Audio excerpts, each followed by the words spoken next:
Greetings, everybody. This is Offshore Show, and today I'm going to be doing a game review. Not something that I don't do much of. Actually, I have a lot of games that I've not even finished yet, like Prey, Warhammer.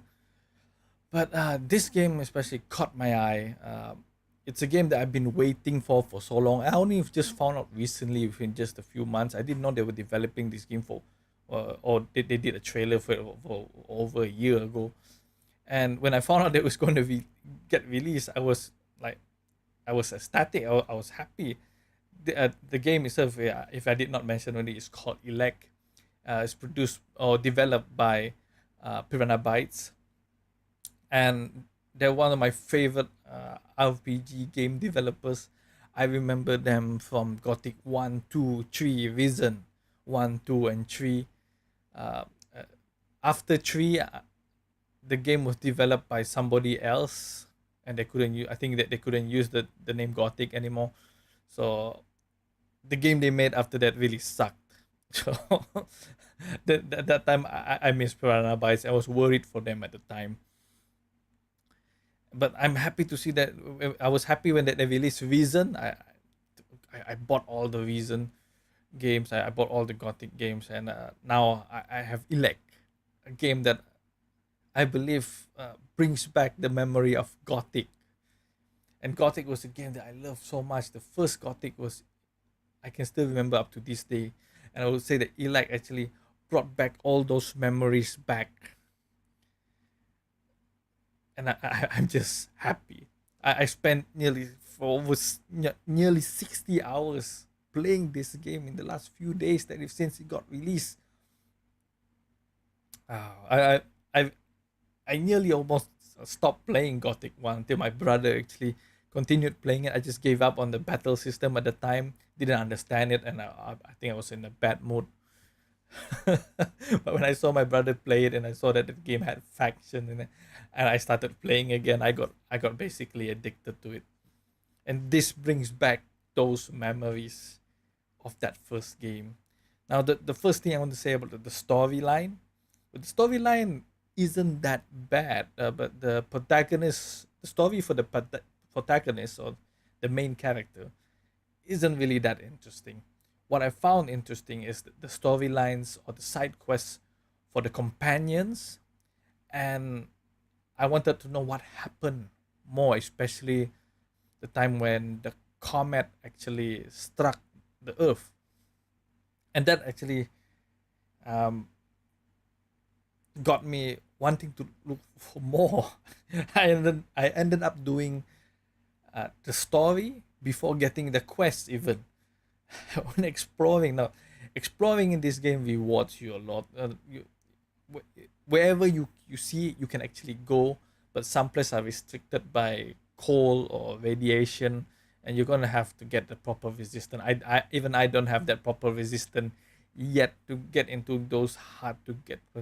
Maybe some of the place I won't be able to enter anyway because it's the end of the map now. So basically, the story is interesting.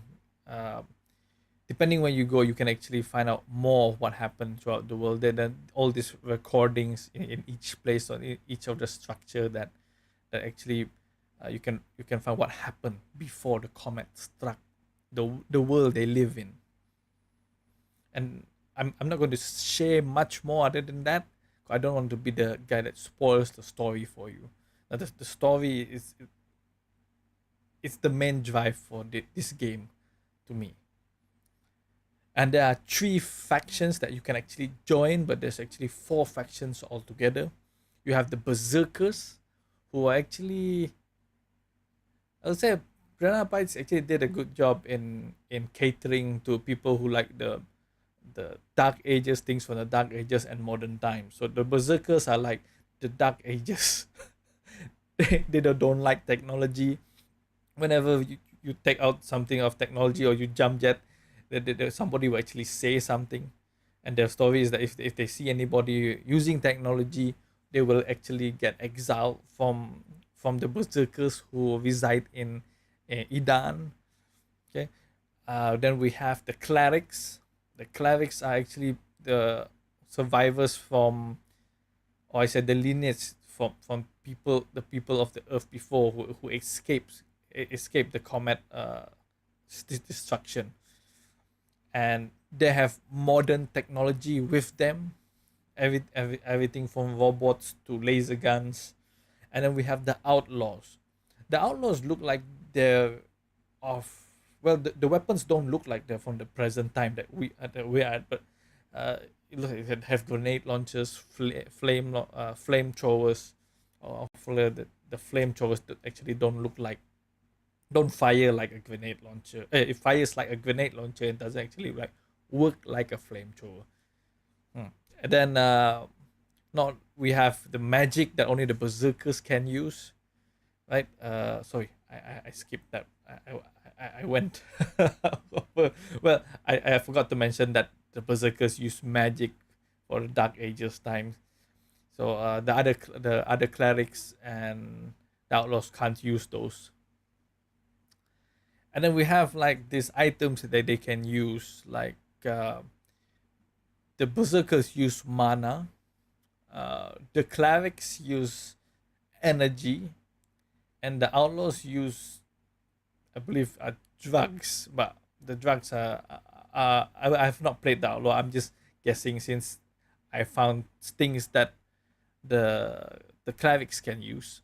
So the outlaws, I think they use drugs. So they sell drugs. They produce drugs. The drugs are not only for them, but I believe they won't have the penalty. I'm not sure yet. I'm going to be playing at the outlaws at some point. But if you look at the drugs now, if you're a berserker or cleric, you actually see that that's a 50% penalty. So hopefully the outlaws don't have that 50% XP penalty when they use the drugs. Another interesting thing to say is actually the developers. I believe there are still some pictures left in some of these ruined buildings. I believe are actually the developers of Piranha Bytes. It's a fun thing to actually show themselves in the game. Well, let's get on with it. I don't want to make this video too long. The battle system. The battle system will be what breaks a lot of people from playing Elex, because it's quite similar to all the previous games that they made. The battle system, how they made it. Although the shooting and the bows have improved from what they had before, the melee is practically almost the same.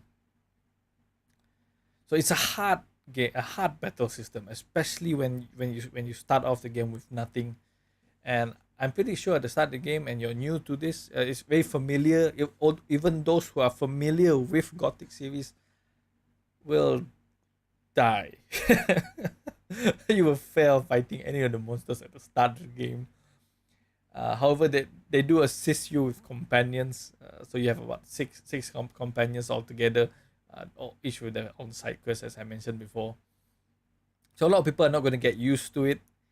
There is a locking system, but I don't use the locking system because to me I can't change target on the fly, especially when you're fighting multiple targets. Some people who use controllers might need that, but not, I believe, for the mouse and keyboard. You won't need that. So it's going to be hard. You're going to be suffering with the battle system, and you'll find yourself getting 2 hit by a low level monster and dying many times and loading the game multiple times. Believe me when I say this, you're going to be suffering. So you're going to need a lot of patience. You're going to need to know how these monsters react. What are their initial attacks? What is the reaction they give before an attack? Some monsters you can't do a combo on, like especially humanoid with two-handed weapons. They actually will take the damage and hit you half health or kill you in one hit, depending on the monsters or the people that you fight. So you're gonna need a lot of patience. You're going to learn how the monster fight and use that jump jets as you see in this video. Use that jump jet to get away, but you're gonna be surprised that if you think that you can jump onto buildings and fire your arrow or your guns from the top, these monsters can actually shoot you, and they're even at high level, even when you're high level, those things they spit out can actually take half your health. So you're gonna be suffering playing this game. There's no cheap way out. Yeah, but you can get away from them though. They're slower than you, and you're gonna run with your stamina. So the battle system is you see on the top left there. There's a red bar for health, blue bar for mana. The green bar is your stamina, and when you run out of stamina, you're gonna stop fighting. You're gonna have to run away, regenerate your stamina before you can start attacking again. Okay, what else? What's on my list here? Weapons. Well, weapons are basically the same. You have your one-handed, two-handed, guns, and magic. The most interesting thing is magic, especially. But you're not going to want to turn into a mage quite so fast, because you're going to be ending up as a battle mage, because it's very hard to generate mana unless you find some way to rest. And the only way you can your mana does not generate like other games. You're gonna have to take potions, or you're gonna have find some way to sleep and then regain all that mana again, or at least make the potions, and you're gonna have to find the recipe for those potions if you want to make them. So I'm going to be showing you the environment and the maps that is in this game. Let's first off take a look at the map. The map is huge. It's huge. That's all I gotta say. So we have Zakor here. We have Ignadan for the clerics. The Zakor is for the Alps. We have Tavar, which is for the outlaws. And we have Aidan. Everything green is basically Aidan. And Aidan actually has the berserkers who live in Aidan actually has a history of fighting the Alps and winning, actually, basically. So right now we're in Aidan. This is the berserkers' hometown, the Goliath.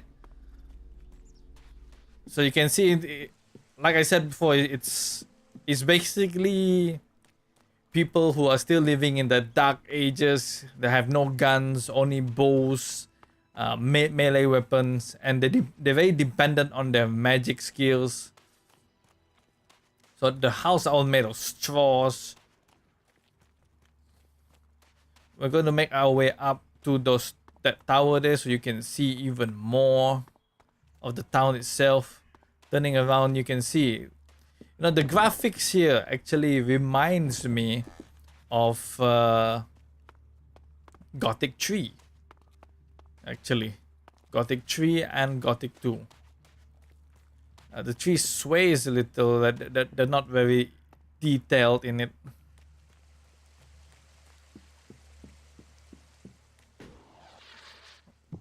But the one thing I can say is detailed is basically... I failed. Oh.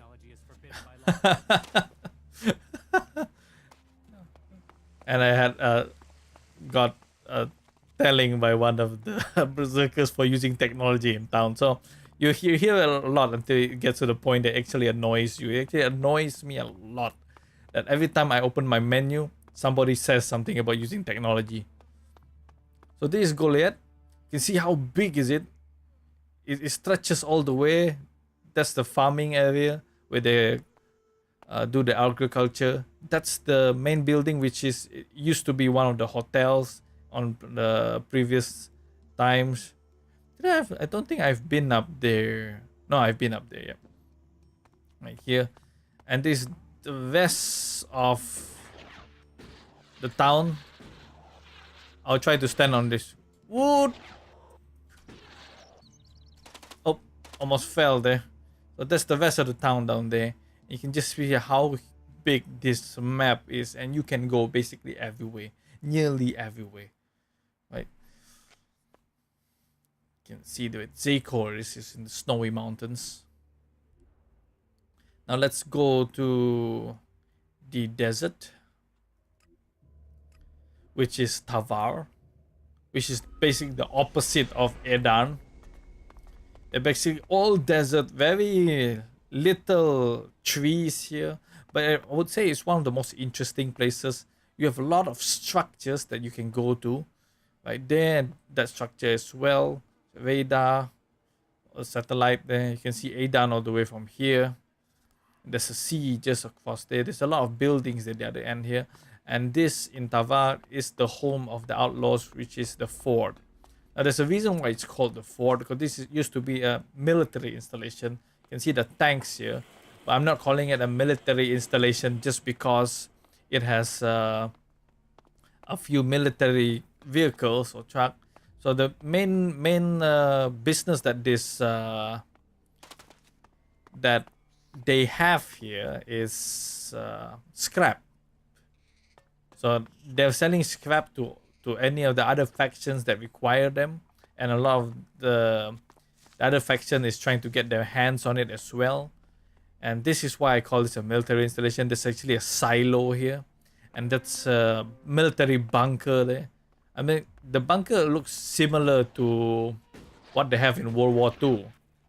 And basically, the developers come from Germany, and they actually have this in World War II, this bunker.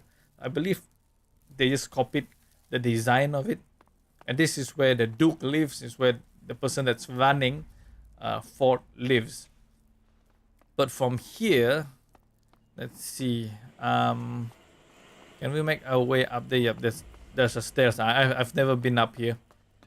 So we're going to go to the highest point just so that we can show you the entire land of Tavar. Right over the hills there is where the clerics live. I don't know why that part is actually green, but that's where the clerics live. Okay, so this is the fort right here. Just for pointing purposes, this is actually their bar. It's a greenhouse they have there. It's strange that there's no other faction that actually has a greenhouse like the outlaws do.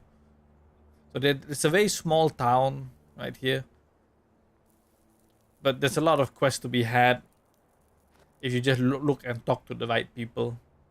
And you can see all the old technologies left behind, and there's actually a lighthouse there. I've been there, especially. So there's a lot of place to explore. I know for that area there actually has a troll that I have not killed. Another thing about the game is that unlike Gothic and Risen, once you killed before the next chapter change, the monsters does not respawn. Here, however, the monster does respawn, even the trolls and the high level monsters. So that's a good thing, especially it helps you to level up. Now let's go to Ignadan. Before we go to Ignadan, let's go here. Just to show you what kind of environment they live in. So this is a small outpost right here. But this has also very little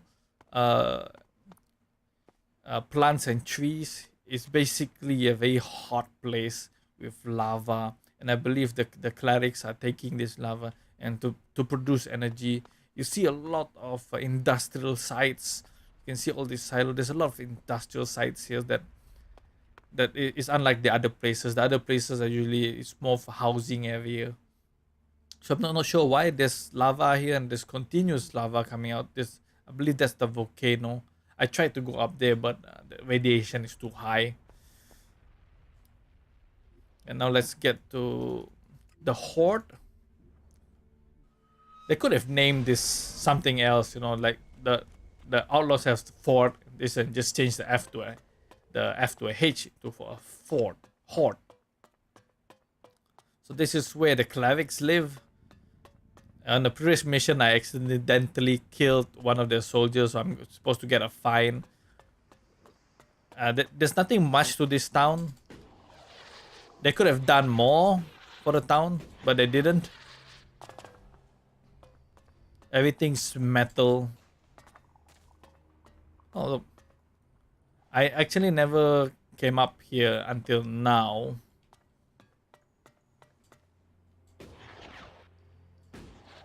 So you can't really see much. Oops. That nearly killed me. Oh. I just want to show you rest of the town. I would better wait for this thing to charge. But you can see the robots are patrolling the towns. Yeah, that is the best place to go.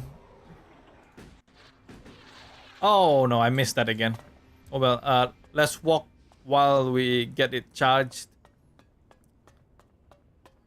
Here, you can see this with it.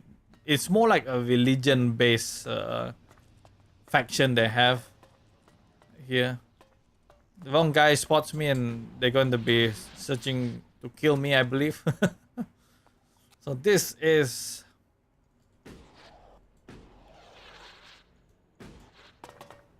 the Horde. Or Horde, I believe you call it that way. So it's all technology based, everything in a very hot place with a lot of spiky rocks.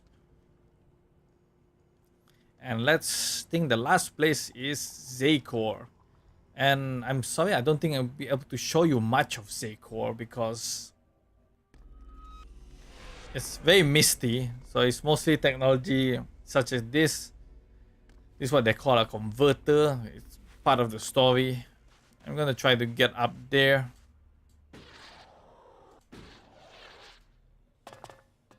Probably one of these robots is going to spot me and they're going to start firing. And I can tell you now that I can get killed very easily even though I'm using the best armor in the game for the berserkers.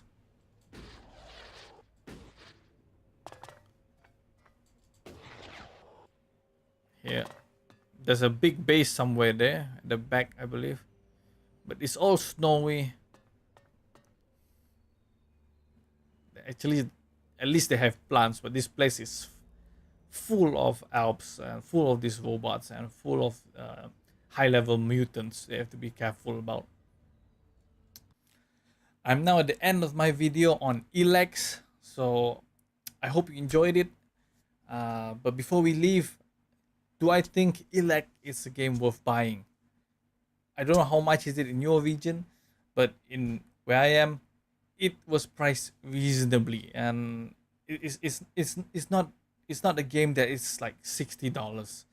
It's practically very cheap for a game that has such a long time, a long play time, so a lot of quests, a lot of stories, a lot of interesting characters, except for the protagonist who has no feelings, even though you're not Cole anymore. um, the good thing, that's one of the good things. It has a very nice battle system for me, but a lot of people will not get used to it. A lot of people, I mean, that's going to be most the breaking point for a lot of people who cannot adapt to the challenging gameplay that Piranha Bytes have developed for this game. It basically can improve, but I like it the way it is. They might need to work a little bit on the lock-on, because well, some people are going to be using lock-on, but for me personally, I don't need any other lock-on that I have. I would like to aim and hit instead of having it auto aim for you. But that's just for me.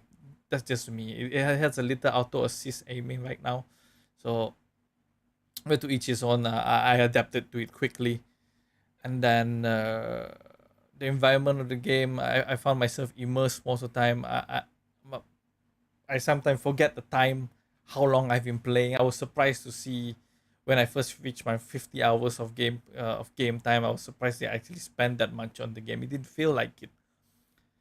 That's how immersive the game felt. I'm hoping for if there's another Elect game coming out next time in the future.